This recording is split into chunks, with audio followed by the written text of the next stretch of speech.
বিএনপির ভারপ্রাপ্ত চেয়ারম্যান তারেক রহমানের স্বদেশ প্রত্যাবর্তন উপলক্ষে দেশের বিভিন্ন স্থান থেকে নেতাকর্মীরা ঢাকায় এসেছেন। নেতাকর্মীদের নিয়ে ভোর ৫টায় খুলনা স্টেশন থেকে স্পেশাল ট্রেন ছেড়েছে। সকাল ৯:৩০টায় ট্রেনটি ঢাকায় পৌঁছায়। এই ট্রেনে শুধুমাত্র বিএনপি নেতাকর্মীরাই ঢাকা গেছেন এবং ট্রেনটি আবার রাত ৯টায় ঢাকা থেকে খুলনার উদ্দেশ্যে ছেড়ে আসবে। এটি যাত্রী শিডিউলের অন্তর্ভুক্ত নয় এবং সম্পূর্ণ আলাদা একটি ট্রেন। এদিকে ভোর ৫টায় জামালপুর স্পেশাল ট্রেন নামে বিশেষ ওই ট্রেনটি Jamalpur town railway junction station ছেড়ে যায়। বিএনপি ও সহযোগী সংগঠনের ১,০০০-এর বেশি নেতাকর্মী এই ট্রেনে ঢাকায় আসে। ট্রেনটিতে ১০টি কোচে মোট ৫৩০টি আসন রয়েছে। সকাল ৯:৫০ ট্রেনটি ঢাকায় পৌঁছায়। একই দিন ঢাকা থেকে সন্ধ্যা ৭টায় জামালপুরের উদ্দেশ্যে যাত্রা করবে এবং দিবাগত রাত ১:৪৫ জামালপুর এসে পৌঁছাবে স্পেশাল ট্রেন। পিতা শহীদ রাষ্ট্রপতি জিয়াউর রহমান দেশের রাষ্ট্রপ্রধান আর মা বেগম খালেদা জিয়া ছিলেন সরকার প্রধান। তবুও রাজনীতিতে তারেক রহমানের পথ চলা সহজ ছিল না। নিজের জায়গা করে নিতে হয়েছে আপন যোগ্যতা প্রমাণ করে। মাত্র ৪.৫ বছরে মহান মুক্তিযুদ্ধের সময় মায়ের সাথে কারাবরণ করা থেকে জীবনের দুর্গম পথ পাড়ি দেওয়ার যাত্রা শুরু হয় তারেক রহমানের। রাজনীতির মাঠে তৃণমূল সম্মেলনের মতো ব্যতিক্রমী কর্মসূচি গ্রহণ, নেতৃত্বের দৃঢ়তা, জেল জুলুমের মতো দলকে ঐক্যবদ্ধ রাখার দূরদর্শিতা জাতীয়তাবাদী এই নেতাকে নিয়ে গেছে ভিন্ন উচ্চতায়। দীর্ঘ নির্বাসিত জীবনের হারিয়েছেন ভাইকে, মা হয়েছেন শয্যাশায়ী। তারেক রহমানের সেসব কথা তুলে ধরেছেন হাসান মাহমুদ। ১৯৬৫ সালের ২০ নভেম্বর পিতা জিয়াউর রহমান ও মা বেগম খালেদা জিয়ার কোল আলো করে জন্ম নেন জিয়া পরিবারের প্রথম সন্তান তারেক রহমান। তারেক রহমানের বয়স যখন মাত্র ৪.৫ বছর, তখন দেশ জুড়ে শুরু হয় মহান মুক্তিযুদ্ধের ডামাডোল। পরাধীনতার শৃঙ্খল ভেঙে মানুষ বিক্ষোভে ফেটে পড়ে মুক্তির মহামন্ত্রে। পিতা মেজর জিয়াউর রহমান কালুরঘাট বেতার কেন্দ্র থেকে ঘোষণা দেন স্বাধীনতার।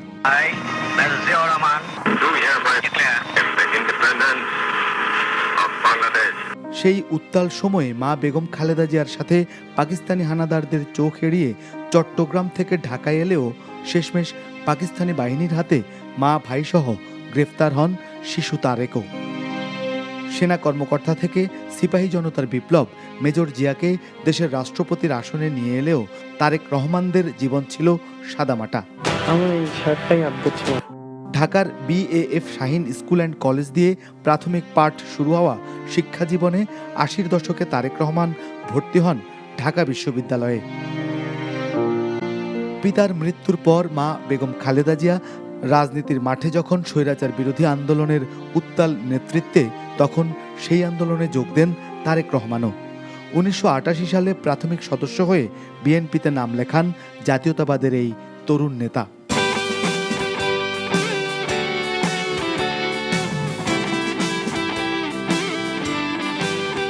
১৯৯১ সালের নির্বাচনে মা বেগম খালেদা জিয়ার নির্বাচনী প্রচারণায় অংশগ্রহণের মধ্য দিয়ে মানুষের কাছে পৌঁছে যান তারেক রহমান। ১৯৯৪ সালে ডাক্তার জোবাইদা রহমানের সাথে বিবাহ বন্ধনে আবদ্ধ হন তিনি। বিএনপির স্থায়ী কমিটি তারেক রহমানকে দলের সিনিয়র যুগ্ম মহাসচিব মনোনীত করে ২০০২ সালে। পিতার আদর্শ লালন করে ২০০৫ সালে দেশব্যাপী তৃণমূল সম্মেলন আয়োজনের মাধ্যমে কেন্দ্র থেকে প্রান্তের মানুষের কাছে সারা জাগানিয়া বার্তা দেন এই তরুণ নেতৃত্ব। দুস্থ মানুষগুলোকে সাহায্য করা। ২০০৭-এর ৭ই মার্চ তারেক রহমানকে গ্রেফতার করে সেনা সমর্থিত সরকার। প্রায় ১৮ মাস কারাবাসের পর জামিনে মুক্ত হয়ে ২০০৮ সালের ১১ সেপ্টেম্বর নির্বাসনের নিয়তিতে বাধ্য হন তিনি। ডাক্তারদের সঙ্গে কথা বলেছি, ডাক্তাররা বলেছে অবিলম্বে তারেক রহমানকে বিদেশে না পাঠালে আমার ছেলেকে সুস্থ করা যাবে না। গর্ভধারিণী প্রিয় মা বেগম খালেদা জিয়া থেকে বিচ্ছিন্ন হয়ে পড়েন তারেক রহমান। স্ত্রী ডাক্তার জোবাইদা রহমান আর একমাত্র কন্যা জাইমা রহমানকে নিয়ে লন্ডনে কাটে তার নির্বাসিত জীবন। রাজনীতি না করেও শুধুমাত্র তারেক রহমানের স্ত্রী হবার কারণে মামলার শিকার হন ডাক্তার জুবাইদা রহমানও। নির্বাসিত জীবনে তারেক রহমান হারান তার একমাত্র ছোট ভাই আরাফাত রহমান কোকোকে। ভাইয়ের কফিন কিংবা দাফনের পাশে বিদায় বেলায় থাকতে না পারার কষ্ট নিভৃতে বেদনাবিদ্ধ করে এক সহোদরকে।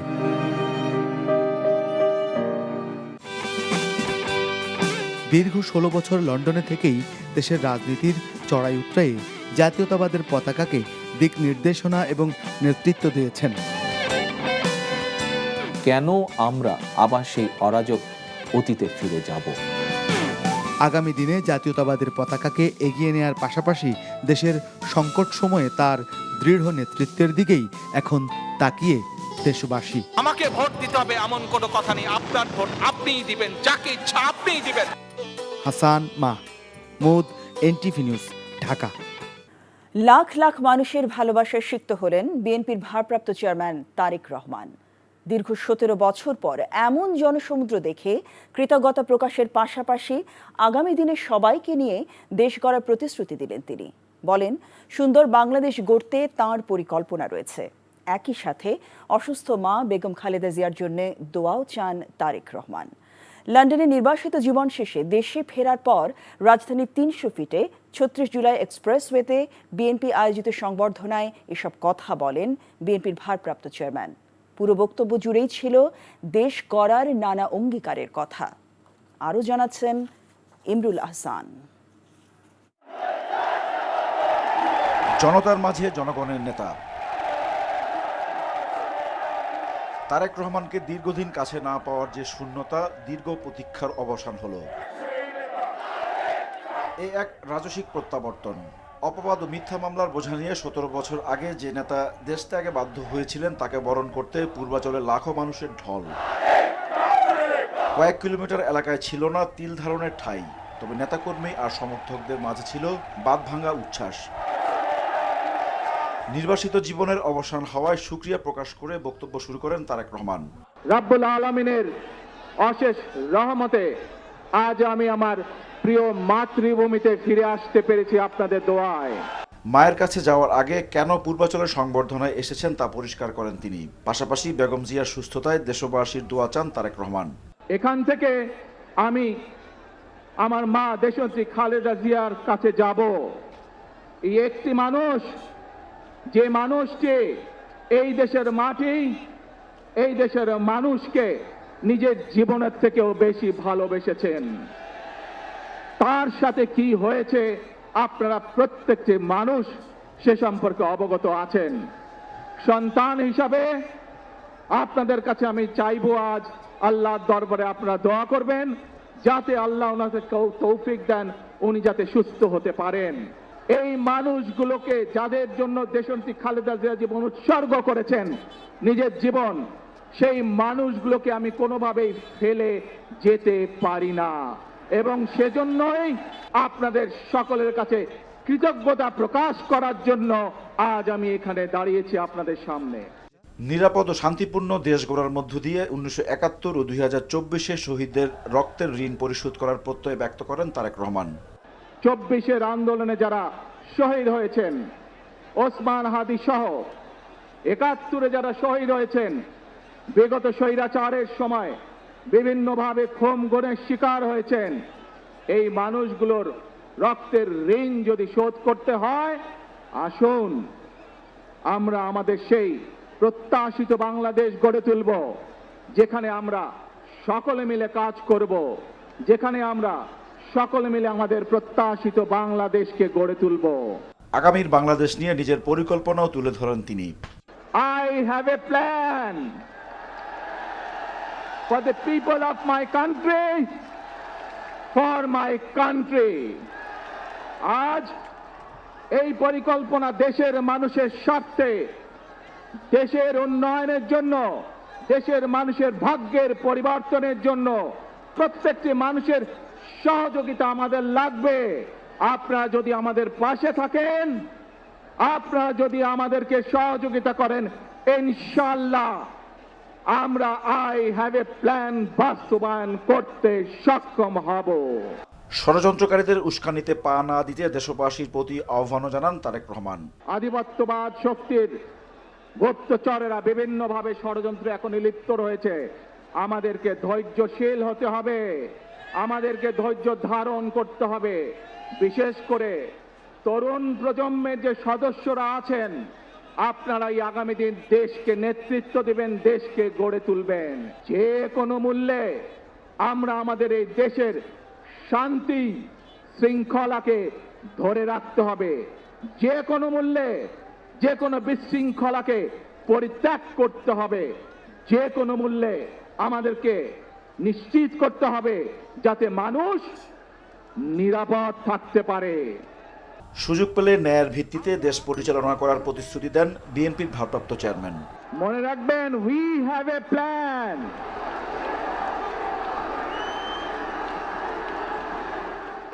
৬,৩১৪ দিন পর দেশে ফিরলেন তারেক রহমান। অবসান হলো নির্বাসিত জীবনের। প্রতিকূলতা মোকাবেলা করেও দেশের বাইরে থেকে নেতৃত্ব দেওয়ার নজির গড়েছেন তিনি। দলকে রেখেছেন ঐক্যবদ্ধ। সেই ঐক্য ধরে রেখে আগামী নির্বাচনে বৈতরণী পার হয়ে 18 বছর পর দলকে ক্ষমতা আনাই তারেক রহমানের সামনে এখন বড় challenge. Imrul Hasan, NTV news, Dhaka. এমন একটি মুহূর্তের জন্য দীর্ঘ 17 বছরের অপেক্ষা। দলীয় নেতাকর্মীদের প্রতীক্ষা অবসান হয় তাদের প্রিয় নেতা তারেক রহমানের স্বদেশ প্রত্যাবর্তনের মধ্য দিয়ে। দলের ভারপ্রাপ্ত চেয়ারম্যানকে এক নজর দেখার জন্য পাগল প্রায় ছিলেন লাখ লাখ কর্মী। বিমানবন্দর থেকে 300 ফিট সমাবেশ স্থলে পৌঁছানোর পুরো সময়টা জুড়ে তারেক রহমানও ছিলেন উচ্ছ্বসিত। মানুষের অভিবাদনকে হাত নেড়ে সাড়া দিয়েছেন তিনি। ঐতিহাসিক এই মুহূর্তগুলো দৃশ্য তুলে ধরছেন নূর হোসেন।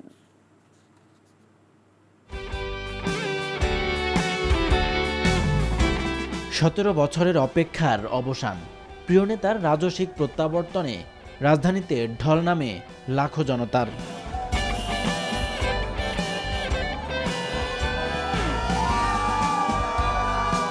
কনকনে ঠান্ডা আর হাড় হিম করা উত্তরের হাওয়া। জনতার স্রোত মানেনি কোনো বাধা। প্রিয় নেতাকে এক নজর দেখতে অপেক্ষাও ছিল ঘন্টার পর ঘন্টা।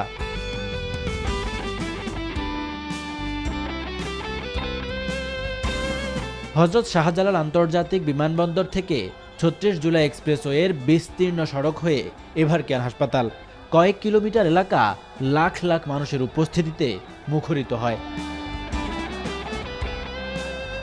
সড়কে তারেক রহমানের গাড়িবহর যখন প্রতীক্ষায় থাকা জনসমুদ্রের পাশ অতিক্রম করে, তখন আবেগঘন পরিবেশের সৃষ্টি হয়।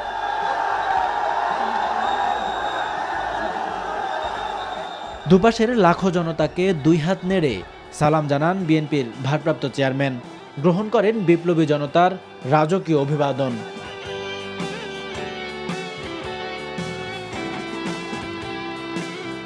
উপস্থিত জনতার দীর্ঘদিনের তেষ্টা মেটাতে বিমানবন্দর থেকে অত্যন্ত ধীর গতিতে এগিয়ে যান তারেক রহমান।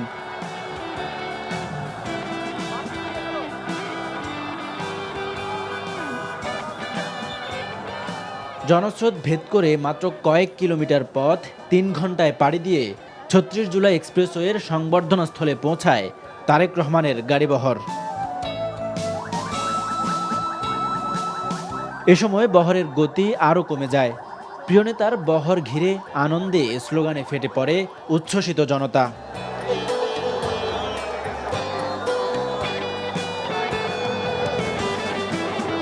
বিপ্লবী জনতার ভালোবাসায় ভর করে পিঁপড়ার গতিতে অর্ধ কিলোমিটার পথ 1.5 ঘন্টায় মাড়িয়ে মঞ্চে পৌঁছান তারেক রহমান। যে ভালোবাসা সামনের দিকে এগিয়ে যাওয়ার প্রেরণা যোগায়। 17 বছর পর ঐতিহাসিক এই মাহেন্দ্রক্ষণের সাক্ষী হলো বাংলাদেশ। অসুস্থ অবস্থায় দেশ থেকে বাধ্য হওয়া তারেক রহমানের রাজকীয় প্রত্যাবর্তন। বরণ করতে আসা লাখ লাখ মানুষের প্রত্যাশা, শহীদ প্রেসিডেন্ট জিয়াউর রহমানের মতোই সফল রাষ্ট্রনায়ক হয়ে উঠবেন তারেক রহমান। নূর হোসেন, এনটিভি নিউজ, ঢাকা। নেতাকে এক পলক দেখতে সমগ্র বাংলাদেশ থেকে ছুটে এসেছেন কর্মীরা। আগামী দিনে বাংলাদেশকেও সফলভাবে নেতৃত্ব দেবেন তারেক রহমান, এমন প্রত্যাশা বিএনপি তৃণমূল নেতাকর্মীদের। রিপোর্টে জানাচ্ছেন শফি মাহমুদ সাগর।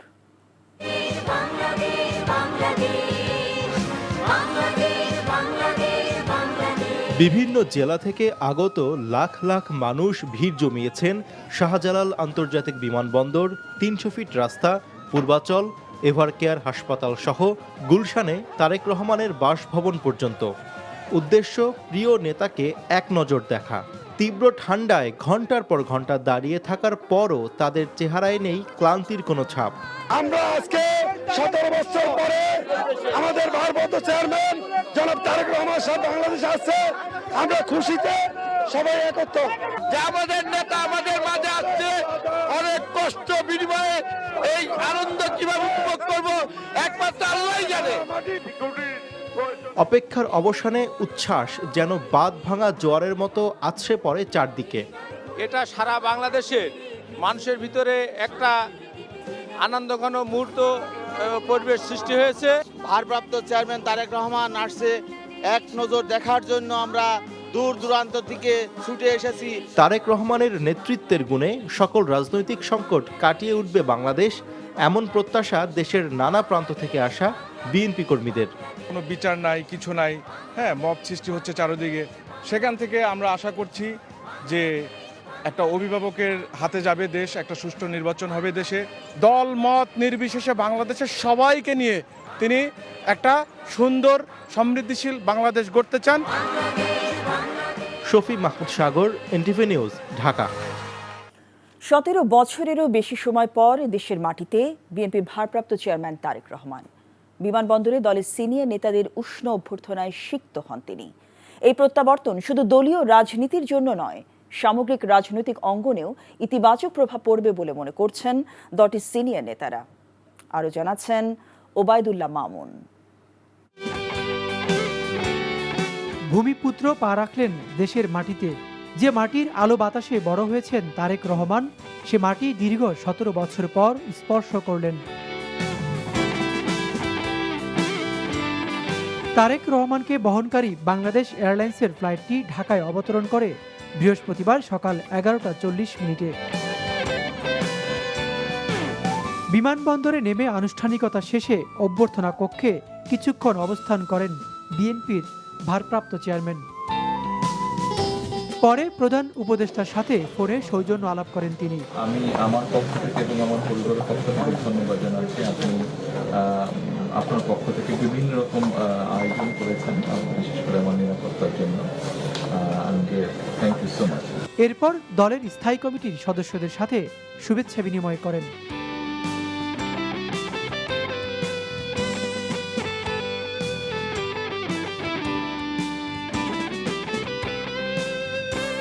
বিমানবন্দর ত্যাগ করার আগে খালি পায়ে দেশের মাটি স্পর্শ করলেন তিনি। দীর্ঘ 17 বছর পর নিজ ভূমিতে খালি পায়ে অনুভব করেন এদেশের আলো বাতাস আর মাটির গন্ধ।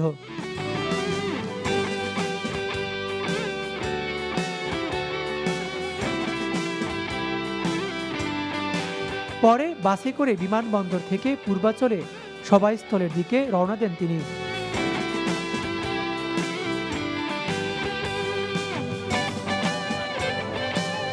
তারেক রহমানকে এক নজর দেখার জন্য বিমানবন্দরের সামনেও ছিল হাজারো উৎসুক জনতা। সবার আগে বাংলাদেশ লেখা সংবলিত লাল বাসের সামনে দাঁড়িয়ে তারেক রহমান।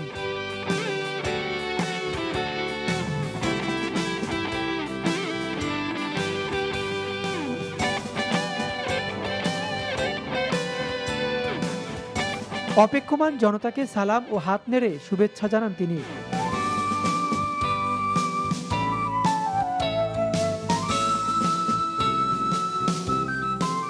বহরের সামনে পেছনে সেনাবাহিনীর কড়া নিরাপত্তা আর জনতার ভিড় ঠেলে ধীর গতিতে এগিয়ে যায় তারেক রহমানকে বহনকারী বাস।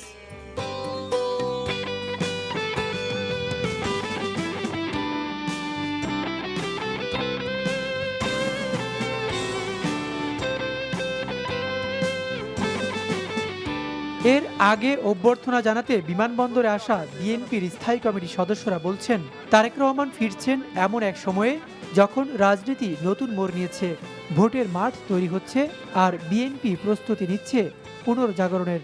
ফ্যাসিবাদী শক্তি এবং তাদের দোসররা দেশে এবং বিদেশে সক্রিয়। তারা চেষ্টা করবে বাংলাদেশের গণতান্ত্রিক উত্তরণকে যেন কণ্ঠকাঠিন্য করতে পারে, বাধাগ্রস্ত করতে পারে, ভারতপক্ষের নির্বাচনকে বানচাল করতে পারে। বাংলাদেশের এই মুহূর্তটি অবশ্যই অবিস্মরণীয়। বিশ্বের যারা গণতান্ত্রিক বিশ্ব যারা গণতন্ত্রের জন্য লড়াই সংগ্রাম করেছে তাদের জন্য এটা একটু উপমা হবে। তার এই আশাটা রাজনৈতিক অঙ্গনে গুরুত্বপূর্ণ তো অবশ্যই।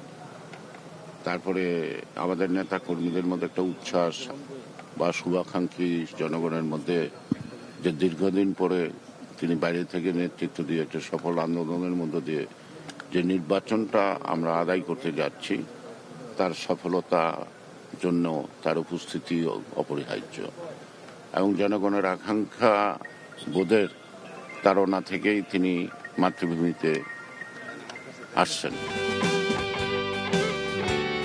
তারেক রহমানের স্বদেশ প্রত্যাবর্তন দলের পুনর্জাগরণের পাশাপাশি দেশে গণতন্ত্র উত্তরণে ঐতিহাসিক মুহূর্ত বলে মনে করে বিএনপি।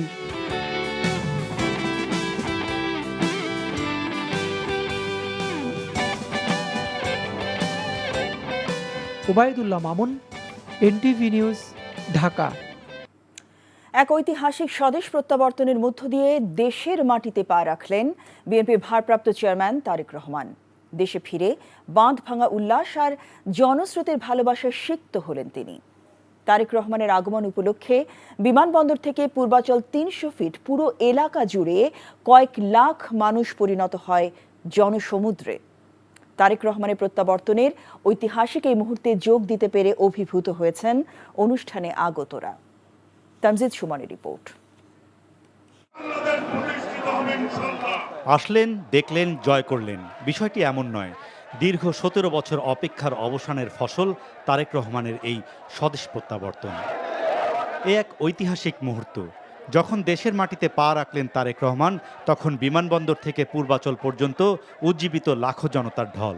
দীর্ঘদিনের প্রতীক্ষার অবসানে স্বস্তিতে বিএনপির অসংখ্য নেতাকর্মী।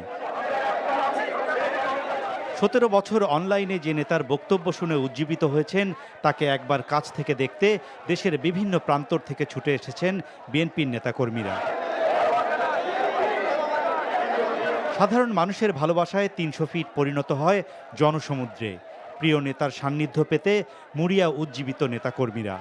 আমার জীবনে এত বড় সমাবেশ আমি কখনো দেখি নাই।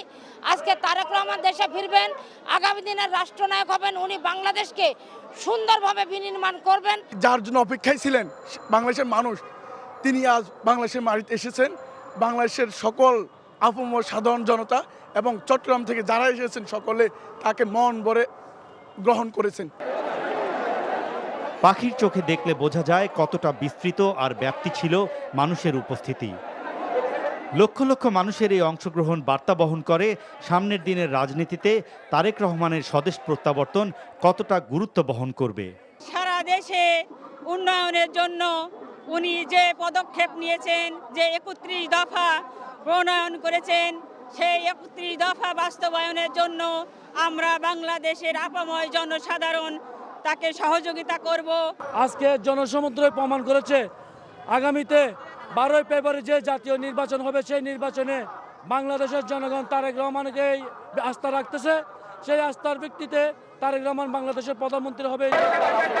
বিমানবন্দর থেকে খিলক্ষেত পর্যন্ত প্রিয় নেতাকে দেখতে হাজারো মানুষ দাঁড়িয়েছিলেন সড়কের দুপাশ জুড়ে।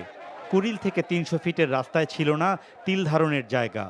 মূল মঞ্চ ঘিরে লাখ লাখ মানুষের ভিড়ে ঠাসা ছিল অন্তত ৪ কিলোমিটার সড়ক। প্রিয় নেতার আগমনে সামনের দিনের রাজনীতিতে দৃঢ় প্রত্যয় ব্যক্ত করেন নেতাকর্মীরা। তারেক রহমানের আগমনের মধ্য দিয়ে লক্ষ কোটি ছাত্র, যুবক, কৃষক, শ্রমিক, দিনমজুর আজকে এর মধ্য দিয়ে আশার আলো তাদের ভিতরে, তাদের চোখে আজকে ভাবি জীবনের স্বপ্ন। স্বাধীনতার পরে এই ধরনের রাজনৈতিক নেতার স্বদেশ প্রত্যাবর্তন হয় নাই এবং এভাবে সংবর্ধিত হয় নাই। দেশের মাটিতে নেতাকর্মীদের কাছে অব্যক্ত অনুভূতি প্রকাশের মাত্রা ছিল অপরিসীম। তারুণ্য নির্ভর দেশ গড়ার প্রত্যয়ে লাখো জনতাকে নতুনভাবে উজ্জীবিত করতে তারেক রহমানের এই স্বদেশ প্রত্যাবর্তন অবিস্মরণীয় হয়ে থাকবে বলে মনে করছেন দেশের সাধারণ মানুষ। Tamjid Suman, NTV news, Dhaka. বাবা তারেক রহমানের নির্বাসিত জীবনের সঙ্গী ছিলেন কন্যা জাইমা রহমান। দীর্ঘ ১৭ বছর পর বাবার সাথে রাজকীয় অভ্যর্থনায় ফিরে উচ্ছ্বসিত তিনিও। দাদা, দাদি আর বাবার আদর্শে দেশ গড়ায় রাখতে চান অবদান, সে কথাই জানাচ্ছেন HM মেহেদি হাসান। ১৩ বছর বয়সে বাবা তারেক রহমানের সঙ্গে দেশ ছাড়া হন কন্যা জাইমা রহমান। ফিরলেন বাবার হাত ধরেই। বাবার মতো তার জীবনেও স্মরণীয় হয়ে থাকল দেশে প্রত্যাবর্তনের এই দিনটি। শেকড়ের টানে মাতৃভূমিতে ফেরার আকুতি আর অপেক্ষার আক্ষেপ দুদিন আগেই ফেসবুকে জানিয়েছিলেন তিনি। নিজ ভূমে ফিরে আন্তরিক অভ্যর্থনায় সিক্ত জাইমা হয়ে পড়েন ভীষণ আবেগ আপ্লুত। স্মৃতিচারণে প্রিয় দাদির কথা রয়েছে বাবার আদর্শে বলিয়ান হয়ে দেশ সেবার প্রত্যয়ও। 1995 সালে দেশে জন্ম নেয়া জাইমা রহমান 2008 সালে বাবা ও মায়ের সাথে দেশ ছাড়েন। লন্ডনের কুইন মেরি বিশ্ববিদ্যালয় থেকে আইন বিষয়ে পড়াশোনা করেন। পরে 2019 সালে লিঙ্কনস ইন থেকে লাভ করেন বার অ্যাট ল সনদ। HM মেহেদী হাসান, NTV নিউজ, ঢাকা। আন্তর্জাতিক বিভিন্ন গণমাধ্যমে শিরোনাম হয়েছে তারেক রহমানের স্বদেশ প্রত্যাবর্তন।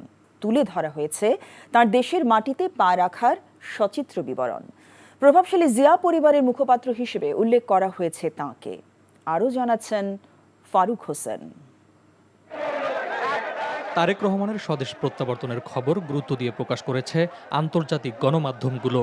বিবিসির প্রতিবেদনে বলা হয়, বাংলাদেশের পরবর্তী প্রধানমন্ত্রী হওয়ার দৌড়ে অগ্রগামী তারেক রহমান 17 বছরের নির্বাসিত জীবন শেষে দেশে ফিরেছেন। প্রভাবশালী জিয়া পরিবারের মুখপাত্র হিসাবেও উল্লেখ করা হয় তাকে। আল জাজিরা জানায়, শীর্ষ প্রধানমন্ত্রী প্রার্থী হিসাবে বিবেচিত হচ্ছেন তারেক রহমান।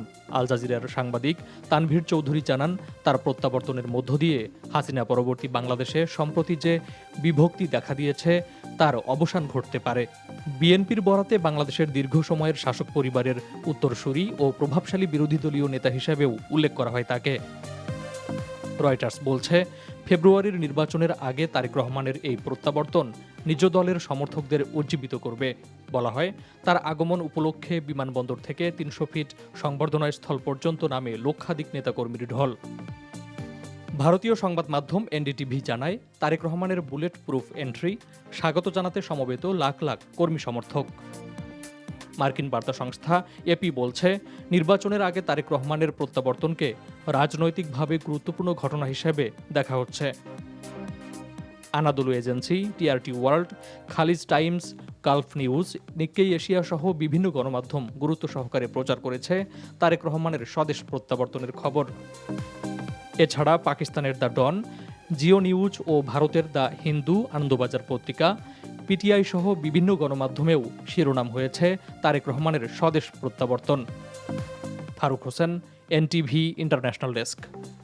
লন্ডন থেকে দীর্ঘ 12 ঘন্টার আকাশপথের যাত্রা। প্রিয় মাতৃভূমিতে এসে এয়ারপোর্ট থেকে জুলাই 36 এক্সপ্রেসওয়ে সংবর্ধনার মঞ্চের মিনিটের পথের দূরত্ব পাড়ি দিতে কেটে গেল 3.5 ঘন্টা। এরপর মায়ের প্রিয় মুখ দেখতে এভাকেয়ার হাসপাতাল। দীর্ঘ যাত্রায় নেতাকর্মী ও দেশবাসীর ভালোবাসায় সিক্ত তারেক রহমানের চোখে মুখে ছিল না কোনো ক্লান্তির ছাপ। সবাইকে নিয়ে আগামীর বাংলাদেশ করার প্রত্যয় নেওয়া নেতার তাই তো ক্লান্ত হওয়ার সুযোগ নেই বলে মনে করেন নেতাকর্মীরা। Appeal শাহরিয়ারের report. 25 ডিসেম্বর দুপুর 11:40। দেশবাসীর প্রতীক্ষার প্রহর শেষে এক নির্বাসিত নেতাকে বহনকারী বিমান স্পর্শ করেছে মাতৃভূমির মাটি। দেশ নিয়ে চিন্তায় মগ্ন থাকা এক স্বপ্নকারের আগমন। ঝঞ্ঝার বিক্ষুব্ধ সময় পেরিয়ে এক সফল নাবিকের নিরাপদ নোঙর। পরিবার নিয়ে লন্ডন থেকে আকাশপথের দীর্ঘ ভ্রমণ ক্লান্তি পেরিয়ে খোলা পায়ে ছুলেন দেশের মাটি। মূলত 9:55 দেশের সীমানায় প্রবেশ করেন তারেক রহমান। সিলেট ওসমানী আন্তর্জাতিক বিমানবন্দরে কিছু সময়ের জন্য অবতরণ করে তার বিমান। ঢাকায় নেমেই তারেক রহমান ফোন পান অন্তর্বর্তীকালীন সরকারের প্রধান উপদেষ্টা ডক্টর মোহাম্মদ ইউনূসের কাছ থেকে। এ সময় তারেক রহমানকে অভিনন্দন জানান ডক্টর মোহাম্মদ ইউনূস। হয় শুভেচ্ছা বিনিময়। আমি আমার পক্ষ থেকে এবং আমার পরিবারের পক্ষ থেকে ধন্যবাদ জানাচ্ছি। আপনি আপনার পক্ষ থেকে বিভিন্ন রকম আয়োজন করেছেন, বিশেষ করে আমার নিরাপত্তার জন্য। Thank you so much. এরপর দলটির স্থায়ী কমিটির নেতাদের সঙ্গে শুভেচ্ছা বিনিময় শেষে লাল সবুজ আর দলীয় পতাকায় আঁকা বাসে করে রওনা দেন 36 জুলাই এক্সপ্রেসওয়েতে সংবর্ধনা মঞ্চের দিকে। কয়েক মিনিটের পথ জনতার ঢলে লেগে গেল কয়েক ঘন্টা। দেশি বিদেশি ষড়যন্ত্র নস্যাৎ করে নিজ মাতৃভূমিতে ফিরলেন বিএনপির ভারপ্রাপ্ত চেয়ারম্যান তারেক রহমান। দলকে শক্তিশালী করার পাশাপাশি দেশের গণতান্ত্রিক ধারা বজায় রাখার ক্ষেত্রে গুরুত্বপূর্ণ ভূমিকা রাখবেন প্রত্যাশা দলটির নেতাকর্মীদের। গত বুধবার রাতে হিথ্রো বিমানবন্দর থেকে যে যাত্রা শুরু করেছিলেন তারেক রহমান, সেই ক্লান্তিহীন যাত্রা গড়িয়েছে পরদিন বৃহস্পতিবার রাত পর্যন্ত। এভার কেয়ার হাসপাতালে অসুস্থ মাকে দেখে বাসার উদ্দেশ্যে রওনা হন তিনি। Apple Shahriar, NTV news, Dhaka. দীর্ঘ 17 বছরের নির্বাসিত জীবন শেষে বিএনপির ভারপ্রাপ্ত চেয়ারম্যান তারেক রহমানের বাংলাদেশে ফেরা নিয়ে আলোচনার কেন্দ্রবিন্দুতে রয়েছে একটি ভিন্ন ধর্মী বিষয়।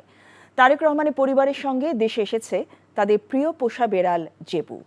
সামাজিক যোগাযোগ মাধ্যমে আলোচিত এই বিড়ালটির দেশে ফেরা ইতোমধ্যেই কৌতূহল তৈরি করেছে। সাদরিনা খন্দকারের রিপোর্ট। চোখে শান্তি, চলনে ধীরতা, পরিবারের প্রতিটি ব্যস্ত ও নিঃসঙ্গ মুহূর্তে পাশে থাকা এক নীরব বন্ধু। জেবু মূলত তারেক রহমানের কন্যা ব্যারিস্টার জাইমা রহমানের পোষা বিড়াল হলেও সময়ের সঙ্গে সঙ্গে সে হয়ে উঠেছে পুরো পরিবারের আদরের সদস্য। প্রবাস জীবনে মানুষ কথা বলার সঙ্গী খোঁজে, আর বিড়ালরা শোনে কিছু না বলেই। চলতি বছরের শুরুতে তারেক রহমানের মোবাইল ফোনের দিকে তাকিয়ে থাকা জেবুর একটি ছবি সামাজিক যোগাযোগ মাধ্যমে ভাইরাল হলে অনেক বিড়াল প্রেমী বুঝে যান এই চোখে আছে অভ্যাস, অপেক্ষা আর ভালোবাসা। বৃহস্পতিবার যুক্তরাজ্যের লন্ডন থেকে পরিবারের সঙ্গে বাংলাদেশে আসে জেবু। দুপুর 12টার পর বিএনপির ভেরিফাইড ফেসবুক পেজে প্রকাশিত একটি ছবির ক্যাপশনে লেখা হয়, দেশে ফিরেছে জেবু। এই ছোট্ট বাক্যটি যেন বিড়াল প্রেমীদের হৃদয়ে বড়সড় আলোড়ন তোলে। জেবুর এই অপ্রত্যাশিত জনপ্রিয়তা নিয়ে এক সাক্ষাৎকারে তারেক রহমান বলেন, বিড়ালটা আমার মেয়ের হলেও এখন সবার হয়ে গেছে। আমার মেয়ের বিড়াল প্রথমত, তো ও এখন অবশ্য সবারই হয়ে গেছে, আমরা সবাই ওকে আদর করি। দেশে ফেরার কয়েক ঘন্টা আগেই সামাজিক যোগাযোগ মাধ্যমে জেবুর নামে চালু হয় একটি অফিসিয়াল ফেসবুক পেজ। রাজনীতি তার নিজস্ব পথে চলবে, কিন্তু জেবু হয়ে থাকবে ভালোবাসার এক ছোট্ট গল্প, প্রবাস, পরিবার আর বিড়াল প্রেমের মৃদু স্মারক হয়ে। সাদরিনা খন্দকার, এনটিভি নিউজ, ঢাকা। ত্রয়োদশ সংসদ নির্বাচনে ঢাকা 15 আসন থেকে মনোনয়নপত্র সংগ্রহ করেছেন বাংলাদেশ জামায়াত ইসলামের আমির ডাক্তার শফিকুর রহমান।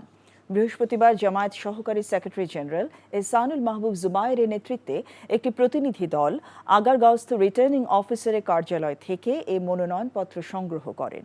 এছাড়াও জাতীয়তাবাদী গণতান্ত্রিক আন্দোলন এনডিএম চেয়ারম্যান ববি হাজ্জাজ মনোনয়নপত্র সংগ্রহ করেন। আগামী 29 ডিসেম্বর মনোনয়নপত্র জমার শেষ দিন। সারা দেশে ধর্মীয় ভাব গাম্ভীর্যের মধ্য দিয়ে পালিত হচ্ছে খ্রিস্টান ধর্মাবলম্বীদের সবচেয়ে বড় ধর্মীয় উৎসব শুভ বড়দিন। চট্টগ্রামে পাথরঘাটায় ঐতিহ্যবাহী পর্তুগিজদের নির্মিত জপমালার রানী গির্জায় সমবেত প্রার্থনা ও সঙ্গীতের মধ্য দিয়ে বড়দিনের আনুষ্ঠানিকতা শুরু হয়।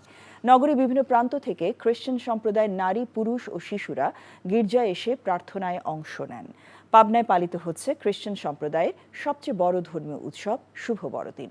সকাল থেকেই গির্জায় আলোকসজ্জা করা হয়। মুন্সিগঞ্জে ভোর থেকেই গির্জায় চলছে প্রার্থনা এবং বিশেষ ধর্মীয় আচার। রাঙামাটি নির্মলা মারিয়া গির্জা, ব্যাপটিস্ট চার্চ সহ বিভিন্ন এলাকার গির্জাগুলো সাজানো হয় বর্ণিল সাজে। খাগড়াছড়ি প্রায় 1.5 শতাধিক গির্জা ক্যাথলিকে বড়দিনের নানা অনুষ্ঠানের আয়োজন করা হয়।